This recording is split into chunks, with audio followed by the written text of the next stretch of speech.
Sedikit gambaran mengenai Google Form, di mana Google Form ini bisa kita gunakan untuk membuat suatu survei atau formulir yang mudah bagi siapa saja.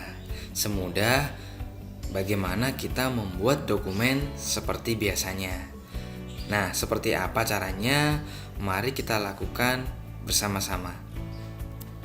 Nah, seperti biasa, untuk mengakses aplikasi dari Google, yaitu Google Form, yang pertama kita harus login terlebih dahulu ke aplikasi Google tersebut atau ke email tersebut. Kalau sudah, baru kita mengakses menu Google Form bisa dari menu Google Sheet yang ada di sini. Nah, biasanya untuk mengakses Google Form saya biasa masuk ke Google Drive terlebih dahulu ya, supaya nanti pengelolaan filenya lebih enak ya. Kemudian saya masuk ke direktori khusus untuk menyimpan file Google Form saya ya. Jadi supaya tidak supaya file Google Form-nya tertata dengan rapi. Jadi saya buat dulu folder di sini ya, Google Form. Terus kemudian dalam Google Form saya buat lagi folder baru untuk menampung file Google Form saya yang akan kita buat ini nanti. Nah, kita buat folder baru seperti ini. Nah, kemudian kita buka, baru kita buat filenya di sini ya. Jadi kalau kita langsung masuk ke Google Form kemudian kita buat file baru, nanti biasanya file itu akan masuk di drive saya ya. Jadi di luar sini, sehingga kurang tertata rapi. Maka dari itu kalau saya biasanya membuatnya seperti ini. Jadi saya masuk ke Google Drive, kemudian saya masuk ke folder yang saya inginkan, baru saya membuatnya di dalam folder ini supaya filenya bisa tertata rapi ya. Nah, kalau sudah berada di folder yang kita maksud, klik tombol baru, kemudian kita pilih lainnya Google Formulir. Nanti untuk tampilannya kurang lebih bisa dilihat seperti ini untuk membuat suatu formulir atau kuesioner ya. Nah, yang pertama adalah di sini kita bisa ubah. Nah, seperti ini. Ya, judul file ya, yang ini judul file. Kemudian untuk judul formulirnya detailnya ada di sini ya. Misalkan kita buat formulir pendaftaran. Nah, seperti ini. Kemudian deskripsi formulirnya bisa ditambahkan sendiri ya. Oke, seperti ini. Nah, kemudian setelah ini, nah kita bisa membuat pertanyaan-pertanyaan di dalam kuesioner yang akan kita buat. Secara default kita sudah disediakan satu model ya. Yang pertama adalah pertanyaan dengan model pilihan ganda ya, atau multiple choice ya. Kebetulan ini bahasa saya bahasa Indonesia, jadi di sini pilihannya ada beberapa, ada banyak ya, nanti kita bisa coba satu persatu. Nah, yang pertama adalah model pilihan ganda. Nah, kita coba untuk pertanyaan yang pertama. Biasanya di sini kita isikan nama lengkap. Nah, kalau nama lengkap biasanya jawaban yang kita inginkan adalah modelnya jawaban singkat atau short answer ya. Jadi kita pilih seperti ini. Terus di sini ada wajib diisi atau tidak. Kalau wajib berarti kita harus aktifkan bagian ini. Kalau tidak berarti kita matikan. Kemudian di sini ada tambahan deskripsi dan juga validasi respon. Kalau deskripsi ini keterangan di bawah sini ya. Kalau untuk validasi respon, jadi nanti validasi dari jawaban ini ya. Karena untuk jawaban yang terkait nama lengkap ini kita tidak membutuhkan validasi, jadi kita matikan dulu untuk sementara ya. Nanti kalau sudah kita butuhkan baru kita coba pakai. Kemudian selanjutnya saya tambah lagi, misalkan di sini tempat lahir. Nah, ini kita gunakan model jawaban singkat juga ya. Terus lagi mungkin tanggal lahir. Nah, untuk tanggal lahir pastinya kita menggunakan date atau tanggal. Nah, ini sudah otomatis terpilih ya, jadi kita nggak perlu milih lagi. Wajib diisi enggak, jangan lupa diaktifkan. Ini tadi belum, kita aktifkan lagi. Oke. Nah, cirinya wajib diisi atau tidak nanti ada tanda bintang seperti ini ya. Kalau ada tanda bintang berarti wajib diisi, tidak boleh dikosongkan. Ya, kita lanjutkan lagi, kita tambah lagi untuk pertanyaan berikutnya, yaitu jenis kelamin. Nah, kalau jenis kelamin ini jawaban yang paling cocok adalah kita bisa buat model pilihan ganda. Yang pertama adalah laki-laki, kemudian perempuan ya. Kalau ada lagi nanti bisa tambahkan terus ya. Nah, kalau misalkan ada jawaban lain yang harus diisikan sendiri, Anda bisa gunakan tambahkan lainnya. Jadi nanti responden bisa membuat jawaban sendiri ya, mengetikkan jawaban sendiri. Tapi karena ini jawabannya udah pasti laki-laki dan perempuan, jadi kita tidak perlu menggunakan ini. Oke, wajib diisi. Kemudian saya tambah lagi kelas atau jurusan. Nah, ini misalkan saya gunakan karena ada beberapa jurusan atau kelas, Anda bisa gunakan model pilihan ganda seperti ini, tapi saya coba model yang lain ya, yaitu drop down. Nah, yang pertama misalkan jurusan manajemen desain. Nah, misalkan seperti ini ya. Oke, wajib diisi. Kemudian kita tambah lagi misalkan alamat, kemudian kontak atau nomor handphone. Nah, karena nomor handphone ini juga jawaban singkat, berarti kita mau pilih model jawaban singkat. Nah, di sini kita menggunakan validasi respon ya. Jadi opsi yang ada di sini kita aktifkan. Karena apa? Kalau yang namanya kontak atau nomor handphone itu biasanya ada syarat khusus untuk pengisiannya, yaitu hanya berupa angka. Nah, di sini validasinya juga harus kita berikan angka ya. Jadi kalau tidak diisi dengan angka, maka akan muncul naskah atau teks kesalahan khusus. Nah, kita bisa buat di sini. Jadi misalkan mohon diisi dengan angka. Jadi untuk memberitahukan kepada responden bahwasanya pada bagian ini wajib diisi dengan angka. Kalau nggak angka nggak bisa. Seperti itu ya. Nah, sekarang mungkin yang terakhir satu lagi, alamat email. Nah, untuk alamat email ini isinya juga berupa jawaban singkat ya. Oke, wajib diisi, selesai ya. Nah, misalkan kita buat formulir sederhana seperti ini. Nah, caranya kurang lebih seperti itu tadi ya. Jadi Anda tinggal tambahkan saja daftar pertanyaannya di menggunakan tools yang ada di sini. Kemudian model pertanyaannya nanti ada di sini dengan beberapa model jawaban ya. Nah, sebelum kita melihat hasilnya, mungkin di sini ada tambahan sedikit terkait konfigurasi tema ya. Jadi tema atau tampilan dari formulir yang kita buat ini, tampilannya bisa sedikit kita hias ya, atau kita modifikasi. Dari yang pertama header ya, tampilan headernya kita bisa berikan semacam gambar ya, opsi gambar yang sudah disediakan di sini. Anda tinggal pilih saja salah satu, misalkan saya coba yang ini ya, sisipkan, nanti akan muncul di bagian atas formulir ya. Kemudian warna temanya bisa Anda sesuaikan dengan warna latarnya, fontnya juga bisa Anda ubah ya.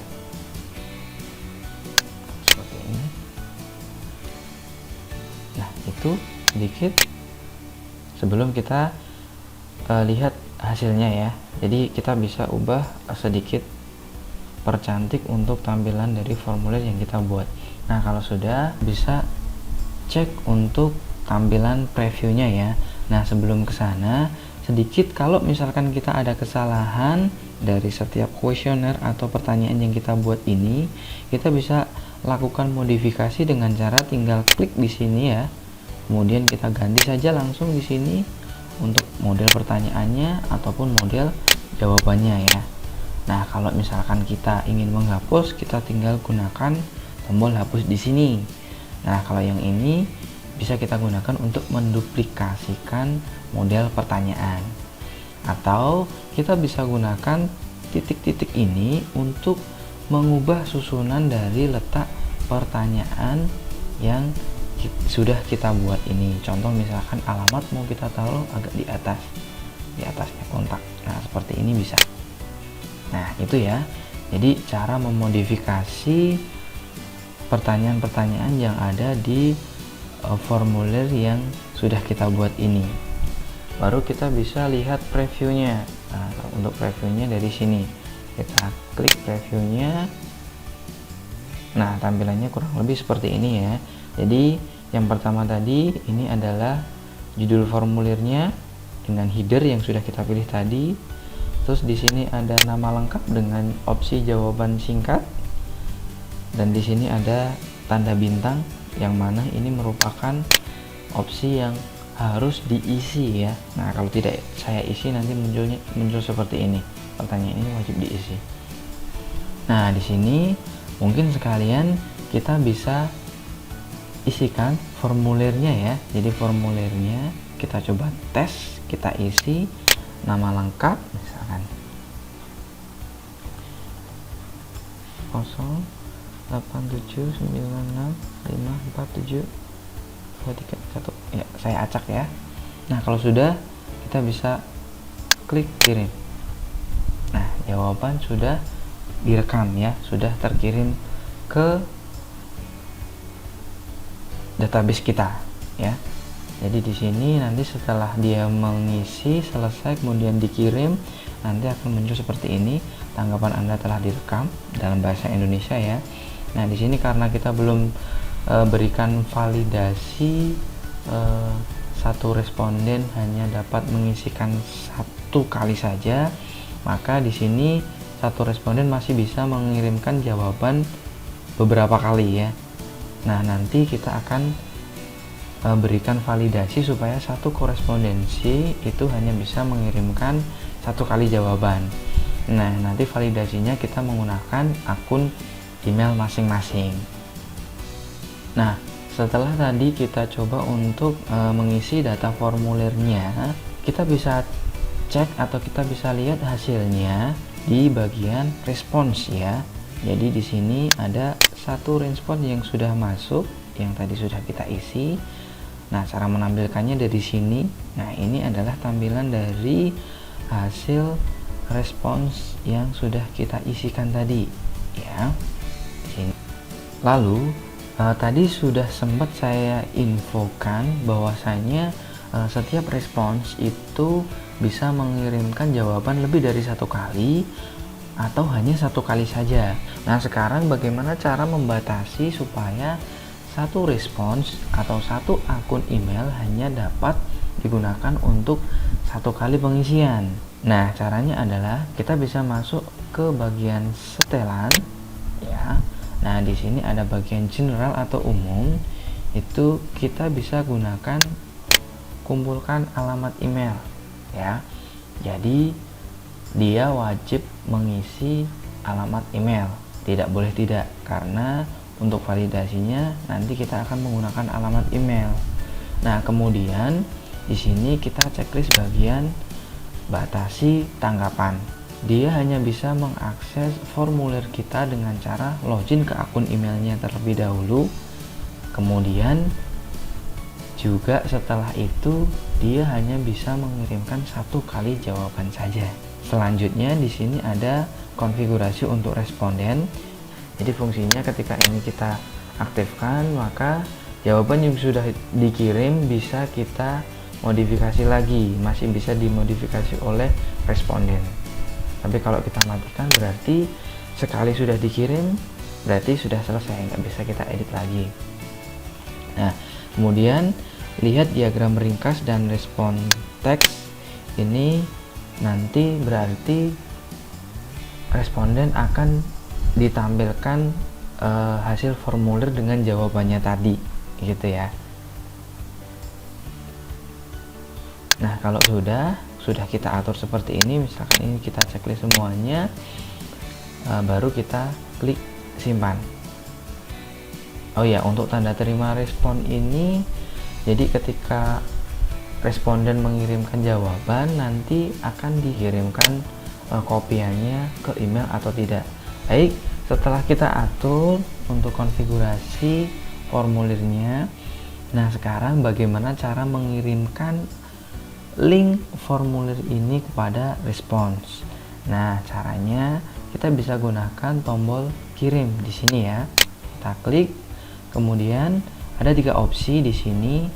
Kita kirim melalui alamat email, melalui link URL, atau kita attachmentkan ke dalam suatu website.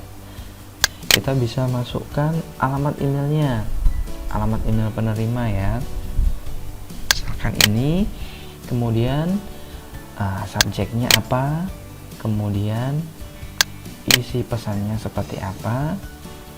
Kalau sudah, kita bisa checklist di sini supaya menampilkan formulirnya di dalam konten email tersebut. Atau kalau tidak, berarti nanti hanya dilampirkan tombol link untuk menuju ke formulir pendaftaran yang kita buat tadi. Nah, kalau sudah, oh ya, kalau lebih dari 1 alamat email, Anda bisa langsung ketikkan alamat berikutnya dengan tanda koma ya. Kalau sudah, nanti bisa Anda kirim, atau Anda bisa menggunakan link URL ya. Anda bisa perpendek URL-nya dengan memberi tanda checklist di sini, kemudian Anda copy. Nah, kemudian link URL ini Anda bisa kirim melalui media apapun ya, Twitter, Facebook, WhatsApp, dan lain sebagainya. Jadi siapapun bisa mengakses dengan cara mengklik alamat URL ini. Saya coba yang ini aja, kita copy, kemudian kita salin ya. Nah, kita tutup.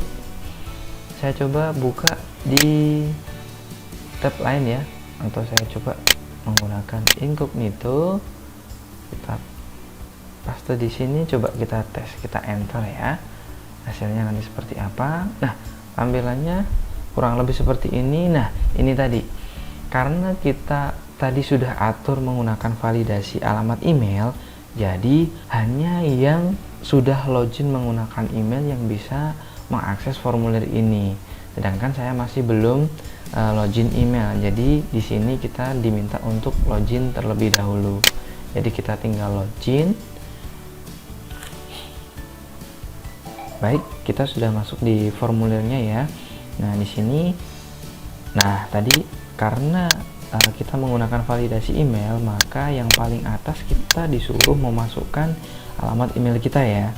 Nah, sehingga yang tadinya kita membuat pertanyaan terkait alamat email ini sebenarnya bisa kita hapus atau kita buang karena sudah secara otomatis dibuatkan oleh Google Form dengan cara tadi ya, kita mengaktifkan validasi email responden. Oke, baik, kita coba isi saja bla bla bla bla bla. Nah, kita acak aja.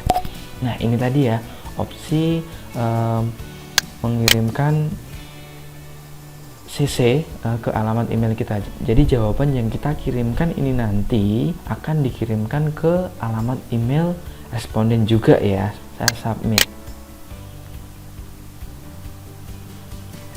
Nah, kemudian karena tadi kita mengaktifkan modifikasi jawaban setelah kita mengirimkan jawabannya, maka di sini ada link edit your response. Jadi kita bisa mengubah lagi jawaban yang tadi sudah sempat kita kirim, misalkan ada kesalahan ya, atau kita bisa lihat hasilnya. ya. Nah, di sini karena kita tadi mengatur pada bagian ini ya teman-teman.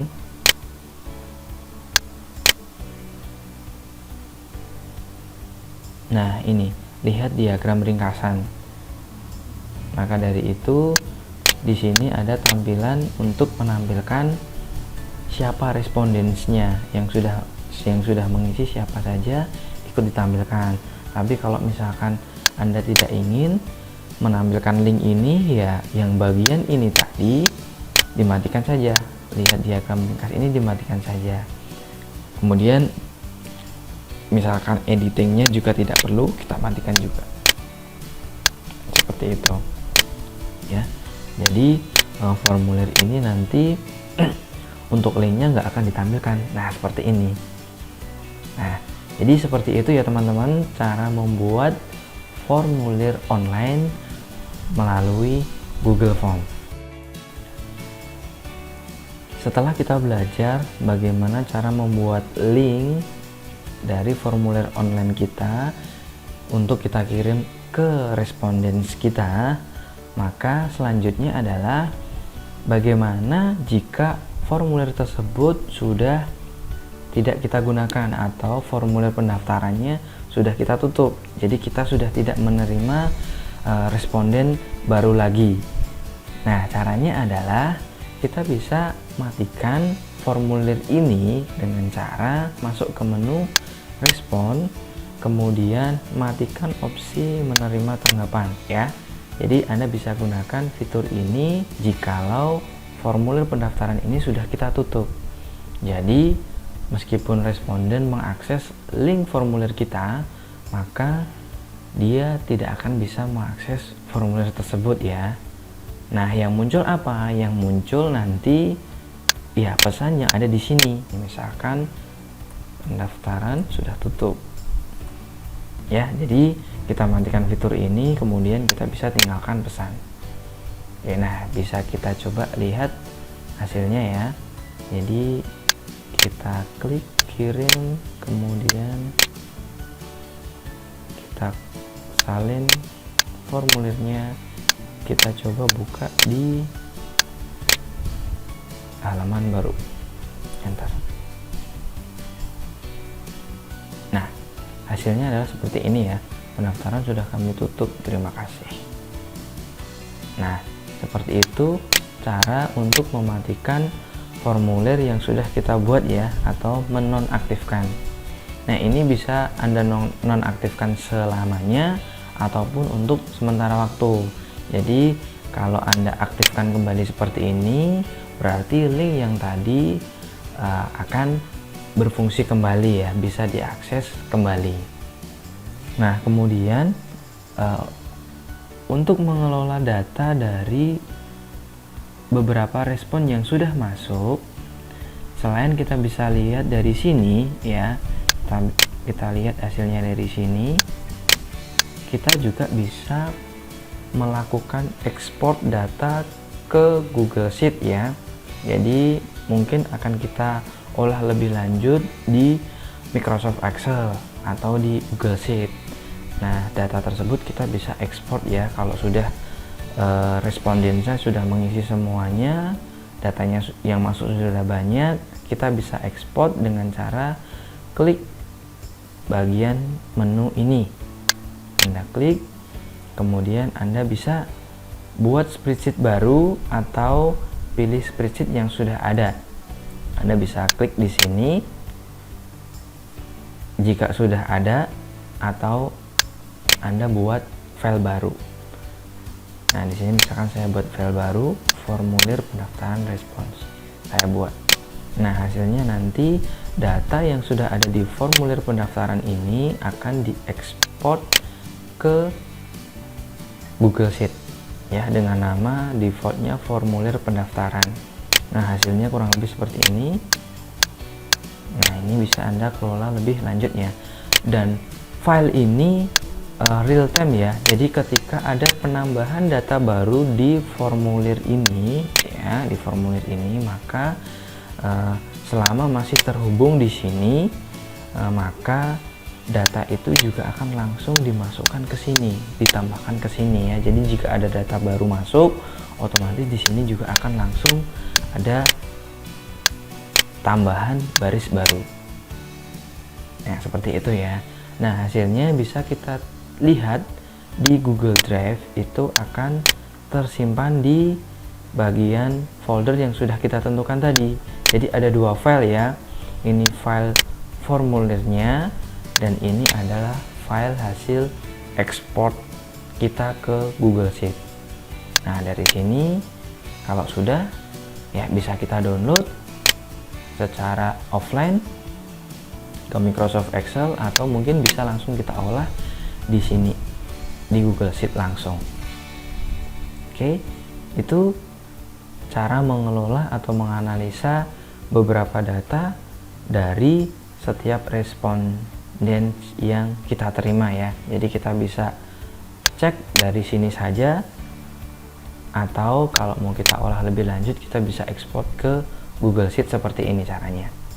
Baik, silahkan dicoba teman-teman, semoga bermanfaat. Like jika suka dengan video ini dan sharing ke teman-teman supaya bermanfaat. Subscribe supaya video selanjutnya bisa segera kita rilis. Terima kasih dan Arfi pamit.